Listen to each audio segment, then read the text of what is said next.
they're so ignorant. Jew hate is so strong, displaying their ignorance and stupidity. We don't have a narrative at all, and what we do have is completely fragmented. It's our lives. They want to annihilate. They want to commit genocide. Don't make this personal. We have to stop apologizing. October 8th just unleashed a tsunami of anti-Semitism throughout the world that almost seemed pre-planned and coordinated, to the question that everyone was asking me all over the world, wherever I traveled. And that question is a single, simple word: how? How did this happen?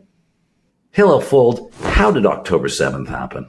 It's interesting you should ask that. I actually had a meeting with a very senior IDF officer who manages a lot of the innovation being used in the IDF. He's hands-on with everything happening. He said to me something that I actually had never heard before, which makes a lot of sense, which is that, we weren't absent for 8 hours. They had, choppers up in the air, but at that point, the kibbutzim and the towns were so infested with terrorists that they didn't know who to fire at because they were all intertwined.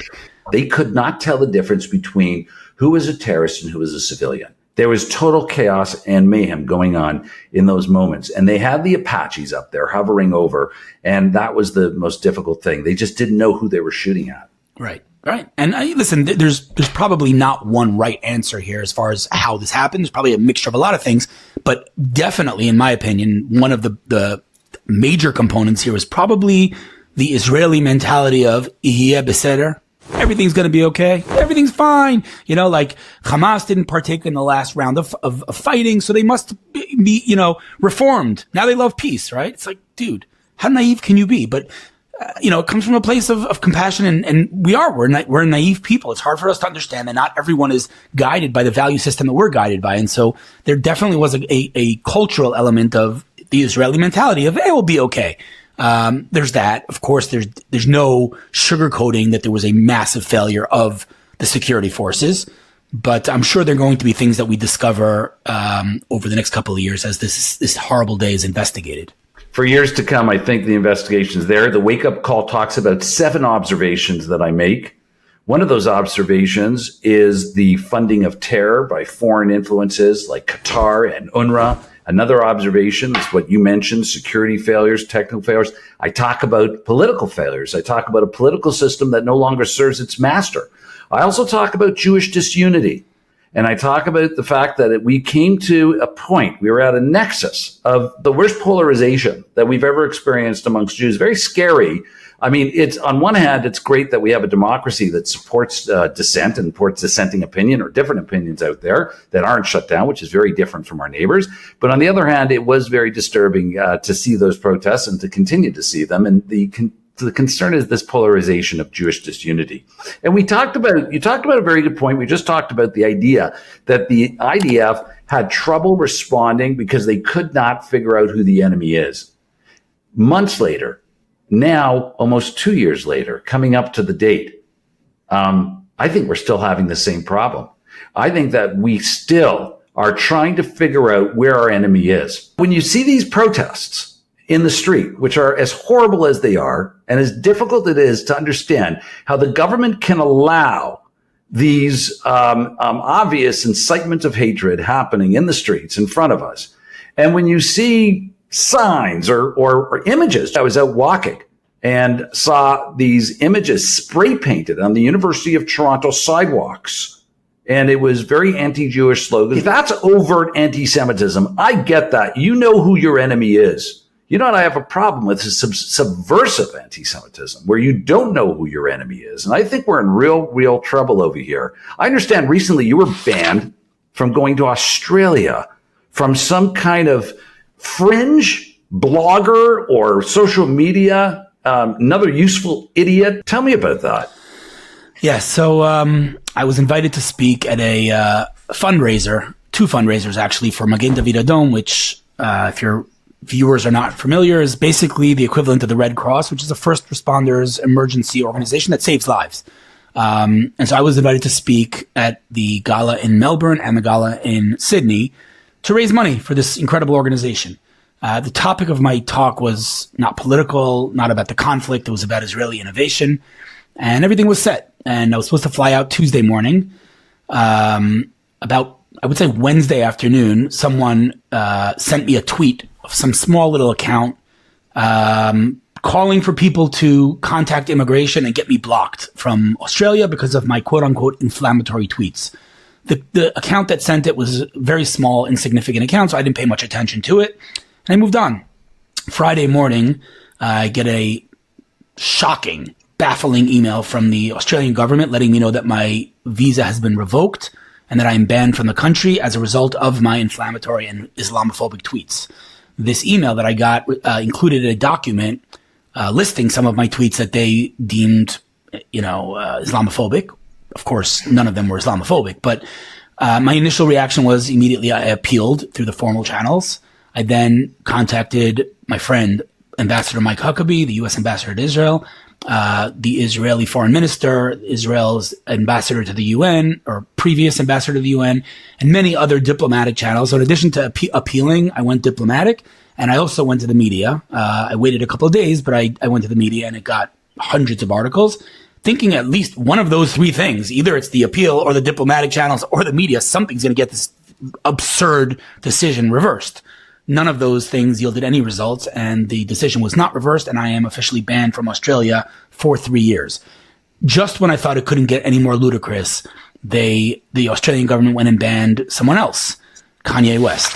And not only did they ban me and Kanye West, but they actually went on record stating that just like they banned Hillel Fuld for his Islamophobic tweets, they're banning Kanye West for his anti-Semitic tweets. Isn't it stupid, this moral equivalence that these governments, they're so ignorant, and then they go ahead and they have this moral equivalence to call out the barbarity of the terrorism that resulted in the murder of 1,200 people and the kidnapping of over 250 women, children, old men, old women, Holocaust survivors, Nacht.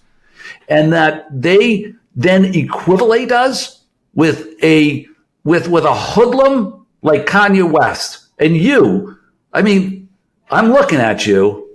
I'm trying to see that terrorist face in there. I can't see it. Can you just give me a profile view? I just want to see if it's any more menacing on the profile.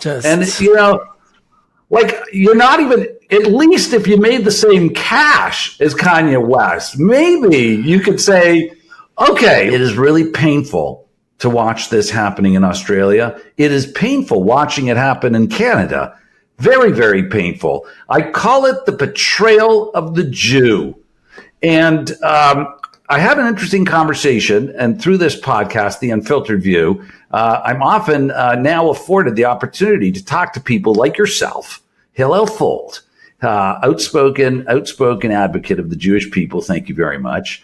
I spoke with Thane Rosenbaum. Thane is a fantastic guy. He's an activist. He's a lawyer, and he said something really interesting. He said, what has happened here is that Jew hate is so strong that the woke Marxist liberals have made a partnership with the jihadists, with the death cult. Here's the world gone mad right before you. Here's the dissonance that I'm trying to figure out. Excuse me for getting excited, but it's my survival. It's our survival. And the dissonance is that you've got life-loving liberals who respect, diversity, equity, inclusion, if I got that all right.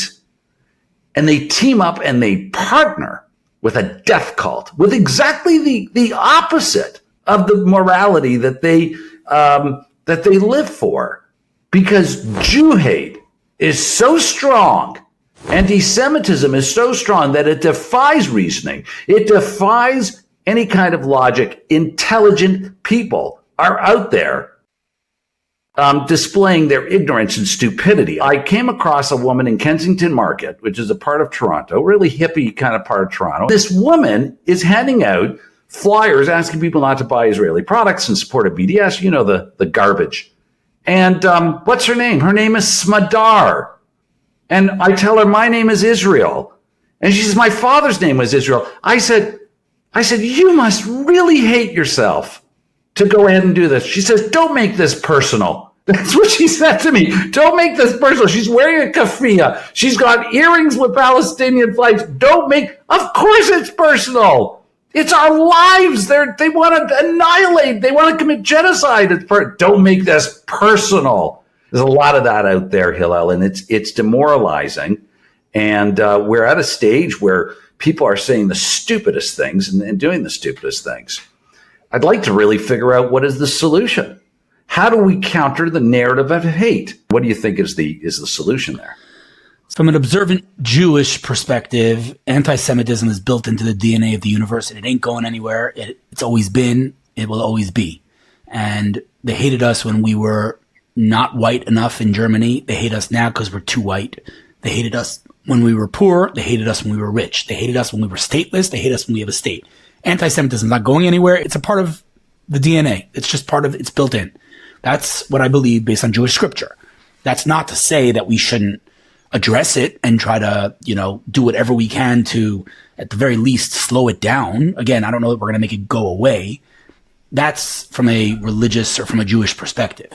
From a geopolitical perspective, a public opinion perspective, there's a fundamental problem here, and that is that our enemies have a very basic and simple narrative, right? Anyone can understand the narrative of you are oppressing us, free Palestine. You could be a 4-year-old, you could be a 98-year-old, and you could still understand that narrative. It's as basic and easy to understand as it gets. If you look at our narrative, and when I say our, I mean take any Jewish influencer or pro-Israel advocate, and you'll see that they're all yelling different things. Some of them are important, but are a waste of our time. For example, yelling all day long about how the New York Times hates us, how is that the best use of your time? Meaning, if the world hates you as much as you say the world hates you, which they do, then why are you yelling when no one's listening, right? So is that really the best use of your time? So the answer is, not only do our enemies have a very easy to understand narrative, but we don't have a narrative at all. And what we do have is completely fragmented. And so the first thing we need to do is figure out what our narrative is. And our narrative should be one word: light.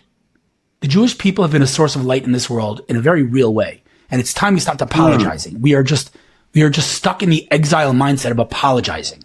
We have to stop apologizing. We have to stop apologizing that this is our land. We have to stop apologizing that the Jewish people have been a source of light in this world. We have to stop apologizing that we experience genocide and what we're doing is anything but genocide. We have to stop apologizing.